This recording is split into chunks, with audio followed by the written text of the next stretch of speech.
আল্লাহর হাবিব সাল্লাল্লাহু আলাইহি ওয়াসাল্লামের সাথে আম্মা জান আয়েশার ঝগড়া হতো। মজার একটা হাদিস শোনেন, সহিহ বুখারীর হাদিস, মুসনাদে আহমদ ইবনে হাম্বলও এসেছে এই হাদিসটা। আম্মা জান আয়েশার সাথে ঝগড়ার পর আম্মা জান আয়েশাও রাগ, আল্লাহ রাসূল সাল্লাল্লাহু আলাইহি ওয়াসাল্লামও রাগ। এখন রাগ মিটানোর দরকার আছে না নাই? আল্লাহ রাসূল সাল্লাল্লাহু আলাইহি ওয়াসাল্লাম বললেন, আয়েশা চলো মিটমাট করে ফেলি। সুবহানাল্লাহ কইবেন না? চলো মিটমাট করি। তো কারে ডাকবো মিটমাটার জন্য? ওমর রে ডাকি। আম্মা জান আয়েশা বলে, না, ওমর গলিফ, ওমর খুব মেজাজ ওয়ালা, আমার ডর লাগে। তোমার আব্বারে ডাকি। আব্বারে ডাকেন। আব্বারে ডাকেন। খুশি হয়ে গেছেন আম্মা জান আয়েশা রাদিয়াল্লাহু আনহা। আবু বকর রাদিয়াল্লাহু চলে আসলেন, দাঁড়ালেন। এবার বিষ্ণু ইসা ইসলাম বললেন, তাতাকাল্লিমিন আও আতাকাল্লাম, কি ঘটছে আমাদের মাঝে, তুমি বলবা না আমি বলবো? আম্মা জান আয়েশা বললেন, তাতাকাল্লামু আনতা ওয়ালা তাকুল ইল্লা হাক্কান, আপনিই বলেন তবে সত্য ছাড়া মিথ্যা বলবেন না। আবু বকর রাদিয়াল্লাহু তাআলা আনহু শুনে রেগে গেলেন, কি এ কেমন কথা তোমার? নবীকে উদ্দেশ্য করে তুমি বলছো সত্য ছাড়া মিথ্যা বলবেন না, নবী কখনো মিথ্যা বলবে নাকি? রেগে মেয়ের গায়ে মেরেছে এক চড়। চোর খেয়ে আম্মা জান আয়েশা উল্টে পড়ে গেলেন। সাইয়েদনা আবু বকর রাদিয়াল্লাহু তাআলা আনহু রেগে গড়গড় করতে লাগলেন, আবার মারার জন্য উদ্যত হলেন। আম্মা জান আয়েশা রাদিয়াল্লাহু তাআলা আনহু বাঁচার জন্য এবার বিশ্বনবীর পিছনে যে আশ্রয় নিলেন। সুবহানাল্লাহ পড়বেন না? বিশ্বনবী সাইয়েদনা আবু বকরের সামনে দুই হাত মেলে ভেবে দাঁড়িয়ে গেলেন। আল্লাহর হাবিব যখন আম্মা জান আয়েশাকে বাঁচানোর জন্য দুই হাত উঁচু করে দাঁড়িয়ে গেলেন, সাইয়েদনা আবু বকর থেমে গেলেন। সাইয়েদনা আবু বকর এই পরিস্থিতি দেখে ঘর থেকে বের হয়ে ঘরের বাইরে দাঁড়ালেন। এবার আল্লাহর রাসূল সাল্লাল্লাহু আলাইহি ওয়াসাল্লাম আম্মা জান আয়েশাকে তুললেন, বললেন, ইয়া আয়েশা কাইফা রাআইতিনি আনকাসতুকি মিনার রাজুল, দেখলা নাকি কেমন করে আমি তোমার বাবার হাত থেকে তোমারে বাঁচালাম? আজকে আমি যদি সামনে দাঁড়িয়ে না বাঁচাতাম, তোমার বাবা তোমারে একেবারে মেরেই ফেলতো। সুবহানাল্লাহ পড়েন। দেখছো আয়েশা, আমি বাঁচাইলাম তোমারে, আমার সাথে ঝগড়া করো, আমি বাঁচাইলাম। এই কথা শুনে আম্মা জান আয়েশা রাদিয়াল্লাহু তাআলা লজ্জায় পড়ে হেসে দিলেন। সুবহানাল্লাহ পড়বেন না? এত আস্তে সুবহানাল্লাহ। লজ্জায় হেসে দিলেন। বিষ্ণু ইসা ইসলাম এবার হেসে দিলেন। দুইজনের হাসাহাসি শুনে বাইরে থেকে আবু বকর রাদিয়াল্লাহু তাআলা আনহু হাসির আওয়াজ শুনে অবাক, কি রে এতক্ষণ যুদ্ধ এখন আবার হাসি? কেন হাসে দেখার জন্য সাইয়েদনা আবু বকর রাদিয়াল্লাহু তাআলা আনহু ঘরের ভেতরে ঢুকলেন। ঢুকে দেখেন আম্মা জান আয়েশাও হাসে, বিশ্বনবীও হাসে, সাইয়েদনা আবু বকর হেসে দিলেন। আরশের উপর থেকে খুশি হয়ে গেলেন কে? এবার সাইয়েদনা আবু বকর বলেন, ইয়া রাসূলুল্লাহ, ইয়া হাবিবাল্লাহ, আশরিকানি ফি সিলমিকুমা কামা আশরাকতুমানি ফি হারবিকুমা। নবী গো, আপনাদের দুইজনের মধ্যে যুদ্ধ লাগলে যেমনি মিটমাট করার জন্য আপনি আমারে ডাকেন, আপনাদের এই আনন্দ ঘন মুহূর্তগুলোতে শরীক হওয়ার জন্য মাঝে মাঝে আমারে ডাইকে। সুবহানাল্লাহ পড়েন। আপনাদের মধ্যে যুদ্ধ লাগলে সন্ধি করার জন্য যেমনি আমারে ডাকেন, আপনারা যখন আনন্দ ঘন পরিবেশে এরকম খুনসুটি করেন, হাসাহাসিতে মেতে ওঠেন, তখন একটু আমারে ডাকেন। সুবহানাল্লাহ পড়বেন না? দেখেন, আল্লাহ রাসূল সাল্লাল্লাহু আলাইহি ওয়াসাল্লাম পৃথিবীর সবচেয়ে শ্রেষ্ঠতম মানুষ। ওনাদের পরিবারেও ঝগড়া হতো, কিন্তু এই ঝগড়া কোনোদিন তালাক পর্যন্ত গিয়েছে? কথা বলেন না কেন? আল্লাহর হাবিব সাল্লাল্লাহু আলাইহি ওয়াসাল্লাম তার কোন স্ত্রীকে তালাক দিয়েছেন? প্রায় আম্মা জান আয়েশার সাথে রাগারাগি হতো। আল্লাহর হাবিব সাল্লাল্লাহু আলাইহি ওয়াসাল্লাম বলতেন, আয়েশা, কখন তুমি রেগে থাকো সেটাও আমি জানি, কখন তুমি আমার উপর খুশি থাকো সেটাও আমি জানি। ইয়া আয়েশা, ইন্নী লা আ'লামু ইযা কুনতি আন্নী রাদিয়া ওয়া ইযা কুনতি আলাইয়া গাদবা। আয়েশা, কখন রেগে থাকো তাও বুঝি, কখন খুশি থাকো তাও বুঝি। আম্মা জান আয়েশা বললেন, ইয়া রাসূলুল্লাহ, কেমনে বোঝেন? বিশ্বনবী বললেন, তোমার দোয়ার বাক্যগুলো শুনো বুঝি। যখন তুমি আমার উপরে খুশি থাকো তখন দোয়ার সময় তুমি এভাবে বলো, রব্বি মুহাম্মদ, ও মুহাম্মাদের রব, আপনি আমাদের সব গুনাহ মাফ করে দেন। আর যখন তুমি আমার উপর রেগে থাকো তখন তুমি মুনাজাতের সময় বলো, রব্বি ইব্রাহিম, ইব্রাহিমের রব, আপনি আমাদেরকে ক্ষমা করে দেন। তার মানে যখন তুমি রেগে থাকো তখন দোয়ার সময় আমার নামটা মুখে নিতে চাও না। সুবহানাল্লাহ পড়েন। তখন তুমি দোয়ার সময় অন্য নবীর নাম নাও। আম্মা জান আয়েশা বললেন, ইয়া রাসূলুল্লাহ, মা আহাজু ইল্লা ইসমাক, আমি তো শুধু নামটাই সরাই, আমার মুখ থেকে কেবল আপনার নামটাই সরায় রাখি, আমার হৃদয় থেকে কখনো আপনারে সরাতে পারি না। আমার হৃদয় জুড়ে আপনি, মা আহাজু ইল্লা ইসমাক, নবী হে আমি শুধু দোয়ার সময় রাগের মাথায় আপনার নামটা বাদ দিই, হৃদয় থেকে তো আপনারে বাদ দিতে পারি না। সুবহানাল্লাহ বলবেন না? তার মানে নবীদের ফ্যামিলি তো ঝগড়া এগুলো হতো, কিন্তু এটা তালাক পর্যন্ত গড়াতো না, ঠিক কিনা? তাহলে এখন থেকে আমাদের এই স্লোগান নিতে হবে যে ঝগড়া করলেও আমরা ডিভোর্সের দিকে যাব না। পারা যাবে? আর একজন রেগে গেলে আরেকজনকে চুপ থাকতে হবে। ভাবি রেগে গেলে আপনি চুপ, পারবেন? পারবেন না? ইনশাআল্লাহ। এই যারা বিয়ে করে না এরা ইনশাআল্লাহ, আর বাকিরা চুপচাপ।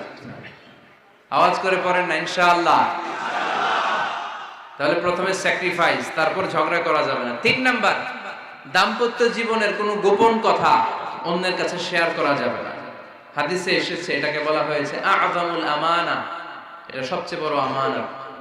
যারা দাম্পত্য জীবনের একান্ত বিষয় কারোর সাথে শেয়ার করে তারা সবচেয়ে বড় কবিরা গুনাহ করে। আশারুন নাস বলেছেন বিশ্বনবী এদেরকে, সবচেয়ে নিকৃষ্ট মানুষ। ইয়াউমাল কিয়ামাতি মানজিলাতান, আল্লাহর কাছে কিয়ামতের দিন সবচাইতে নিকৃষ্ট হয়ে দাঁড়াবে ওই দম্পতি, ওই নারী কিংবা ওই পুরুষ। তুফদি ইলা যাওজিহি ওয়া ইউফদি ইলা যাওজিহা সুম্মা ইউনশিরু সিররাহা, তারা একান্ত সময়ে ফিজিক্যাল ইন্টিমেসিতে যা করে এটা পরে মানুষের কাছে বলে বেড়ায়। এরকম আছে না নাই? খবরদার, এটা বড় কবিরা গুনাহ। অনেক বোনরা একসাথে হলে দাম্পত্য জীবনের বিভিন্ন গোপন বিষয় নিয়ে কথা বলে, আছে না নাই? অনেক পুরুষরা একে অপরের সাথে, বন্ধুদের সাথে বিভিন্ন বিষয় নিয়ে শেয়ার করে, এটা এমন ওইটা এমন, এগুলো বলা যাবে? আসিবাউ হারাম, দাম্পত্য জীবনের সব বিষয়, স্বামীর সব বিষয় স্ত্রীর কাছে আমানত, স্ত্রীর সব বিষয় স্বামীর কাছে আমানত রেখেছে কে? দাম্পত্য জীবনের এই প্রাইভেট লাইফের কোনো কিছু কিয়ামত পর্যন্ত অন্যের কাছে প্রকাশ করাকে হারাম ঘোষণা করে দিয়েছে কে? এজন্য খবরদার আমার বোনেরা, একসাথে মহিলারা হলে পেটের কথা পিঠের কথা সব বের করে দেয়, আসরা নাই? কিছু থাকে না, সব বের হয়ে যায়। খবরদার, সব বললেও দাম্পত্য জীবনের কোনো কথা শেয়ার করা যাবে? আমার ভাইয়েরা খবরদার, আপনাদের দাম্পত্য জীবনের কোনো কথা আপনার বন্ধুর সাথে শেয়ার করতে পারবেন না। এগুলো ফ্যামিলি শান্তি নষ্ট করে, দাম্পত্য জীবনের সুখকে নষ্ট করে। তাহলে 3 নাম্বার, প্রাইভেসি বজায় রাখবেন, এটা দুজনেরই দায়িত্ব। 4 নাম্বার, অহেতুক সন্দেহ পরিহার করুন। অনেক স্ত্রী আছে হাজবেন্ডের খালি সন্দেহ করে, এই ওদিকে তাকাই লাগেন, ওই মেয়ের দিকে তাকাই লাগেন, মোবাইল দেখি, মোবাইল দাও, ফেসবুকের পাসওয়ার্ড দাও, ঢুইকা দেখি মেসেঞ্জারে কার সাথে চ্যাট করছে, এই অফিসের ফাইল দেখি, এই এটা দেখি, এই তোমার ইনবক্স চেক করবো, এদিকে দাও। আছে না নাই? এই সন্দেহ ঘরটারে জাহান্নামের টুকরো বানিয়ে ছেড়েছে। অহেতুক সন্দেহ করবেন না। আবার ভাইরা ভাবিদেরকে অহেতুক সন্দেহ করবেন, এই ওদিকে গেলা কেন, ওদিকে তাকাইলা কেন, এটা করলা কেন, ওইটা করলা কেন, দেখি তোমার মোবাইল, তোমার মোবাইলের গ্যালারি দেখি, লক করে রাখছো কেন, লক খোলো। আছে না নাই? অহেতুক সন্দেহ ফ্যামিলিটারে জাহান্নামের টুকরা বানিয়ে দেয়। হ্যাঁ, ভ্যালিড কোনো অপরাধ যদি স্বামী করে ফেলে, ভ্যালিড কোনো অপরাধ যদি স্ত্রী করে ফেলে, পরকীয়ার কোনো বিষয় যদি প্রমাণিত হয়, বসেন, কনসাল্ট করেন, একে অপরের সাথে কথা বলেন, জিজ্ঞেস করেন। কিন্তু অহেতুক, আমি অনেক ফ্যামিলি এরকম দেখেছি, আমার কিছু বন্ধুকেও আমি দেখেছি যে এদের অবস্থা খুব খারাপ, খালি সন্দেহ করে। আছে না নাই? এই সন্দেহের রোগটা বড় রোগ, এই রোগ থেকে বেরিয়ে আসতে হবে। অহেতুক সন্দেহ করা যাবে না। 5 নাম্বার, হাজব্যান্ড ওয়াইফের দায়িত্ব হচ্ছে একে অপরের সহযোগী হতে হবে, সহকর্মী। আল্লাহর জান্নাত পাওয়ার ক্ষেত্রে একে অপরের সহযোগী। আপনি একা জান্নাতে যাবেন, ভাবি জাহান্নামে, এটা আপনি চান? জি না, আওয়াজ নাই আমগো গলায়। আপনি এটা চান?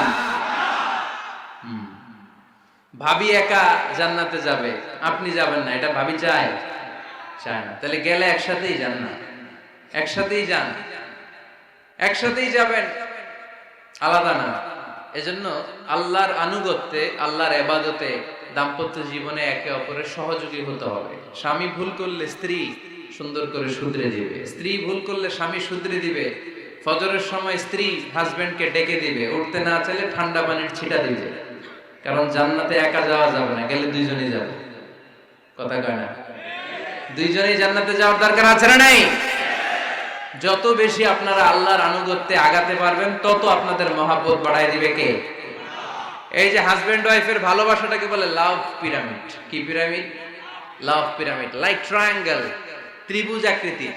হাজবেন্ড ওয়াইফের ভালোবাসাটা ত্রিভুজ আকৃতি। The closer the couple comes to Allah, the closer they comes to each other. Husband wife যত বেশি আল্লাহর কাছে যাবে, তারা নিজেরাও নিজেদের তত কাছে যাবে। হাজবেন্ড ওয়াইফ আল্লাহর সম্পর্ক থেকে যত দূরে সরে যাবে, তারা নিজেরাও নিজেদের থেকে তত দূরে সরে যাবে। ঠিক কি না? ত্রিভুজ চিনেন আপনারা? হ্যাঁ, এই জিওয় কয়েকজন জিওয়, আপনারা ত্রিভুজ চিনেন না? চিনি, জিওয়, ঠিক আছে। ত্রিভুজের কয় কোণা? হ্যাঁ, 3 কোণা। এই যে এরকম লাভ পিরামিড, 3 কোণা। এই উপরের কোণায় আল্লাহর অবস্থান, আর এই কোণায় স্বামী, এই কোণায় স্ত্রী। তো তারা আল্লাহর দিকে যত যাবে, নিজেরাও তত কাছে যাবে। আর তারা আল্লাহর সম্পর্ক থেকে যত দূরে চলে যাবে, নিজেদের মধ্যে দূরত্ব বাড়তে থাকবে। ঠিক কি না? পিরামিডটা বুঝতে পারছেন? ত্রিভুজ আকৃতির সম্পর্কটা লাভ পিরামিড এরকম, 3 কোণা। উপরের কোণায় থাকে আল্লাহ, এদিকে স্বামী, এদিকে স্ত্রী। তারা যদি আল্লাহর কাছে উভয়ে যেতে চায়, উভয়ে কাছাকাছি আসতেছে না? কথা বলেন না কেন? আর আল্লাহর আনুগত্য ইবাদত থেকে দুজন যদি দূরে সরে যায়, তাহলে দুজনের দূরত্ব বাড়িয়ে দেয় কে? এজন্য স্বামী হবে স্ত্রীর সহযোগী, সহকর্মী। নামাজের সময় একে অপরকে ডেকে দিবেন, মোবাইলে অ্যালার্ম দিয়ে রাখবেন। স্বামী স্ত্রীরে ডাকেন, স্ত্রী স্বামীরে ডাকেন। স্বামী স্ত্রীকে কোরআন তেলাওয়াত শোনাবেন, স্ত্রী স্বামীরে কোরআন তেলাওয়াত শোনাবেন। ফ্যামিলিটারে জান্নাতি ফ্যামিলি বানায় দিবে কে? তাহলে 5টার দায়িত্ব কালেকটিভ রেসপন্সিবিলিটি, স্বামীর উপরও বর্তায়, স্ত্রীর উপরও বর্তায়। এগুলো মেনে চললে দাম্পত্য জীবন সুখকর করে দিবে কে? মনোযোগ আছে? কষ্ট হচ্ছে? এবার আমরা হাজবেন্ডের দায়িত্ব শুনব। হাজবেন্ডের প্রথম দায়িত্ব হচ্ছে, হাজবেন্ড হচ্ছে caretaker of the family, in charge, protector. আর রিজালু কাওয়ামুনা আলান নিসা। আল্লাহ বললেন স্বামী হলো তার স্ত্রীর ইনচার্জ, প্রোটেক্টর। স্ত্রীকে সুরক্ষা দিবে, স্ত্রীকে টেক কেয়ার করবে, স্ত্রীর দায়িত্বে থাকবে। এই দাম্পত্য জীবনের দুইজনের সংসারকে, সংসারের মধ্যে স্বামীকে দায়িত্বশীল বানিয়েছে কে? পুরুষ দায়িত্বশীল। পুরুষ কখনো নারীর ক্ষতি করে না, সুপুরুষ নারীর ক্ষতি করে না। ঠিক কিনা? গোটা পুরুষ সমাজ নারী সমাজের সুরক্ষা দিবে। যেগুলো নারীকে একান্তে পেলে রেপ করে, যে ঢাকা বিশ্ববিদ্যালয়ে একটা রেপের ঘটনা ঘটছে না, যে এই বেয়াদবটা এই কাজ করেছে, এটা কি পুরুষ না কুপুরুষ? এটা কি সুপুরুষ না কুপুরুষ? সুপুরুষ নারীর প্রোটেকশন দেয়, নারীর টেক কেয়ার করে, তার ইনচার্জ, তার দায়িত্বশীল। দাম্পত্য জীবনে অর্থনৈতিক যত দায় দায়িত্ব আছে